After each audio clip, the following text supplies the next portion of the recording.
American IT മേഖലയും മറ്റ് സുപ്രധാന കോർപ്പറേറ്റ് തസ്തികകളിലും ജോലി ചെയ്യുന്ന ലക്ഷക്കണക്കിന് പ്രവാസി മലയാളികൾക്ക് ഏറെ പ്രത്യാശ നൽകുന്ന ഒരു വാർത്തയാണ് ഇപ്പോൾ US-ൽ നിന്നും പുറത്തുവരുന്നത്. ഗ്രീൻ കാർഡ് ലഭിക്കാൻ പതിറ്റാണ്ടുകൾ കാത്തിരിക്കേണ്ടി വരുന്ന ദുരവസ്ഥയ്ക്ക് പരിഹാരം കാണാൻ ലക്ഷ്യമിട്ട് US കോൺഗ്രസിൽ പുതിയ ഇമിഗ്രേഷൻ ബിൽ അഥവാ പെർ കൺട്രി ക്യാപ് റിലീവൽ ആക്ട് കൊണ്ടുവന്നിരിക്കുകയാണ്.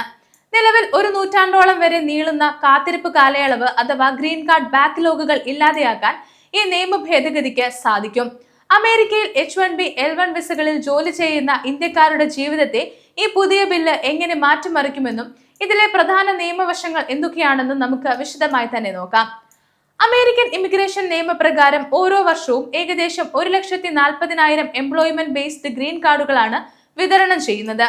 എന്നാൽ ഇതിൽ ഏറ്റവും വലിയ പ്രതിസന്ധി സൃഷ്ടിക്കുന്നത് 1990കളിൽ കൊണ്ടുവന്ന പെർ കൺട്രി ക്യാപ് എന്ന നിയമമാണ്. ഇതനുസരിച്ച് ഏതൊരു രാജ്യത്തിനും ആകെ ഗ്രീൻ കാർഡുകളുടെ 7% മാത്രമേ ഒരു വർഷം ലഭിക്കുകയുള്ളൂ. അതായത് ലോകത്തെ ഏറ്റവും കൂടുതൽ IT വിദഗ്ധരെ അമേരിക്കയ്ക്ക് സംഭാവന ചെയ്യുന്ന ഇന്ത്യക്കും ജനസംഖ്യ വളരെ കുറഞ്ഞ ഐസ്ലൻഡ് പോലെയുള്ള രാജ്യത്തിനും ഓരോ വർഷവും ലഭിക്കുന്നത് പരമാവധി 9,800 ഗ്രീൻ കാർഡുകൾ മാത്രമാണ്.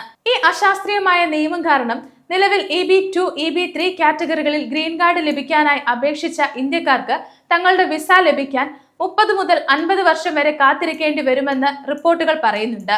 ചുരുക്കത്തിൽ ഇന്ന് ഗ്രീൻ കാർഡിനായി അപേക്ഷിക്കുന്ന ഒരു ഇന്ത്യക്കാരന് തന്റെ ജീവിതാവസാനം വരെ അത് ലഭിക്കാത്ത ഒരു സാഹചര്യമാണ് നിലവിലുള്ളത്. ഈ വലിയ അനീതി അവസാനിപ്പിക്കാനാണ് അമേരിക്കൻ കോൺഗ്രസിലെ ഇരു പാർട്ടികളിലെയും ജനപ്രതിനിധികൾ പിന്തുണയ്ക്കുന്ന പുതിയ ബില്ല് ലക്ഷ്യമിടുന്നത്. ഈ നിയമത്തിന്റെ ഏറ്റവും പ്രധാനപ്പെട്ട ലക്ഷ്യം എംപ്ലോയ്മെന്റ് ബേസ്ഡ് ഗ്രീൻ കാർഡുകൾക്കുള്ള 7% പെർ കൺട്രി പരിധി ഘട്ടം ഘട്ടമായി എടുത്തു കളയുക എന്നതാണ്. ഇതിലൂടെ ജനിച്ച രാജ്യത്തിന്റെ അടിസ്ഥാനത്തിലല്ല, മറിച്ച് അപേക്ഷ സമർപ്പിച്ച തീയതിയുടെ അടിസ്ഥാനത്തിൽ ആദ്യം അപേക്ഷിക്കുന്നവർക്ക് ആദ്യം എന്ന രീതിയിൽ വിസ ലഭ്യമാകും. ഇന്ത്യ, ചൈന തുടങ്ങിയ രാജ്യങ്ങളിൽ നിന്നുള്ള ലക്ഷക്കണക്കിന് അപേക്ഷകരാണ് വർഷങ്ങളായി ഈ ബാക്ക്ലോഗുകളിൽ കുടുങ്ങിക്കിടക്കുന്നത്.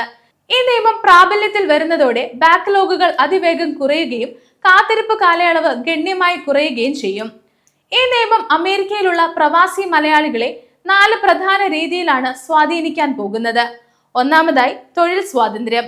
നിലവിൽ ഗ്രീൻ കാർഡ് ലഭിക്കാത്തതിനാൽ പല പ്രവാസികളെയും തങ്ങളുടെ ജോലി ചെയ്യുന്ന കമ്പനിയിൽ തന്നെ വർഷങ്ങളോളം തുടരാൻ നിർബന്ധിതരാക്കുന്നു. കുറഞ്ഞ ശമ്പളമാണെങ്കിലും ജോലി മാറാൻ സാധിക്കാത്ത അവസ്ഥയുണ്ട്. പുതിയ നിയമം വഴി ഗ്രീൻ കാർഡ് വേഗത്തിൽ ലഭിച്ചാൽ പ്രവാസികൾക്ക് തങ്ങളുടെ കഴിവിനനുസരിച്ച് മികച്ച ശമ്പളമുള്ള മറ്റു കമ്പനികളിലേക്ക് മാറാനും സ്വന്തമായി ബിസിനസ്സുകൾ ആരംഭിക്കാനും സാധിക്കും. രണ്ടാമതായി, കുടുംബങ്ങളുടെയും കുട്ടികളുടെയും സുരക്ഷിതത്വം. ഗ്രീൻ കാർഡ് കാത്തിരിപ്പ് നീളുന്നത് ഏറ്റവും അധികം ബാധിക്കുന്നത് പ്രവാസികളുടെ കുട്ടികളെയാണ്. കുട്ടികൾക്ക് 21 വയസ്സ് പൂർത്തിയാകുമ്പോൾ അവർക്ക് H4 ഡിപെൻഡന്റ് വിസ സ്റ്റേറ്റസ് നഷ്ടപ്പെടുകയും അവർ സെൽഫ് ഡീപ്പോർട്ടേഷൻ അഥവാ അമേരിക്ക വിട്ടുപോകാൻ നിർബന്ധിതരാകുകയും ചെയ്യുന്നു. ഇതിനെയാണ് ഏജിംഗ് ഔട്ട് എന്ന് വിളിക്കുന്നത്. പുതിയ ബില്ല് ഈ പ്രശ്നത്തിന് കൃത്യമായ പരിഹാരം നിർദ്ദേശിക്കുന്നുണ്ട്. ഗ്രീൻ കാർഡ് അപേക്ഷ ഫയൽ ചെയ്യുന്ന സമയത്തെ കുട്ടികളുടെ പ്രായം സംരക്ഷിക്കുന്ന തരത്തിലുള്ള പ്രത്യേക വകുപ്പുകൾ ഇതിൽ ഉൾപ്പെടുത്തിയിട്ടുണ്ട്. മൂന്നാമതായി, പങ്കാളികളുടെ തൊഴിൽ അവസരമാണ്. ദീർഘനാൾ ബാക്ക്ലോഗിൽ തുടരുന്ന പല H4 പങ്കാളികൾക്കും തങ്ങളുടെ വർക്ക് പെർമിറ്റ് പുതുക്കി ലഭിക്കുന്നതിൽ വലിയ കാലതാമസം നേരിടാറുണ്ട്. ഗ്രീൻ കാർഡ് അതിവേഗം ലഭിക്കുന്നതിലൂടെ കുടുംബത്തിലെ ഇരുവർക്കും യാതൊരു തടസ്സവുമില്ലാതെ അമേരിക്കൻ തൊഴിൽ വിപണിയിൽ പ്രവർത്തിക്കാൻ കഴിയും. നാലാമതായി, മറ്റ് രാജ്യങ്ങളിൽ നിന്നുള്ള അപേക്ഷകരുടെ ആശങ്കകൾ പരിഹരിക്കാനുള്ള നടപടികളാണ്. ഇന്ത്യക്കാർക്ക് മാത്രം ഗ്രീൻ കാർഡ് ലഭിക്കുകയും മറ്റ് രാജ്യങ്ങൾക്ക് ലഭിക്കാതിരിക്കുകയും ചെയ്യുന്ന അവസ്ഥ ഒഴിവാക്കാൻ ഈ നിയമം 9 വർഷത്തെ ഒരു ട്രാൻസിഷൻ പീരീഡ് മുന്നോട്ട് വെക്കുന്നുണ്ട്. ആദ്യ വർഷങ്ങളിൽ മറ്റ് രാജ്യക്കാർക്കായി ഒരു നിശ്ചിത ശതമാനം വിസകൾ മാറ്റിവെച്ചുകൊണ്ട് ഈ നിയമം നടപ്പിലാക്കും. എങ്കിലും അമേരിക്കയിലെ പ്രവാസി മലയാളികൾ ഒരു കാര്യം പ്രത്യേകം ശ്രദ്ധിക്കേണ്ടതുണ്ട്. ഇതൊരു ബില്ല് മാത്രമാണ്, നിയമപരമായി മാറിയിട്ടില്ല. ഹൗസ് ഓഫ് റെപ്രസെന്റേറ്റീവ്സിലും സെനറ്റിലും ഇത് പാസ്സാക്കുകയും അമേരിക്കൻ പ്രസിഡന്റ് ഒപ്പുവെക്കുകയും ചെയ്താൽ മാത്രമേ ഇതിന് നിയമപ്രാബല്യം ലഭിക്കുകയുള്ളൂ. അതിനു മുൻപ് തന്നെ പലതരത്തിലുള്ള ഭേദഗതികളും ഇതിൽ വന്നേക്കാം.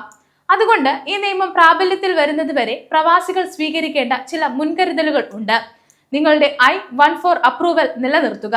ഏതെങ്കിലും കാരണവശാൽ ജോലി മാറുകയാണെങ്കിൽ പുതിയ കമ്പനി കൃത്യസമയത്ത് തന്നെ ലേബർ സർട്ടിഫിക്കേഷനും PER ഫയൽ ചെയ്ത നിങ്ങളുടെ പഴയ പ്രയോറിറ്റി ഡേറ്റ് സംരക്ഷിക്കുന്നുണ്ടെന്ന് ഉറപ്പുവരുത്തുക.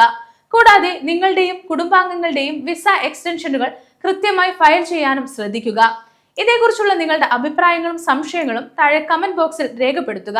അമേരിക്കൻ ഇമിഗ്രേഷൻ സംബന്ധമായ ഏറ്റവും പുതിയ നിയമ സാമ്പത്തിക വാർത്തകൾ വേഗത്തിൽ അറിയാൻ ഗ്ലോബൽ സമയം സബ്സ്ക്രൈബ് ചെയ്യുക.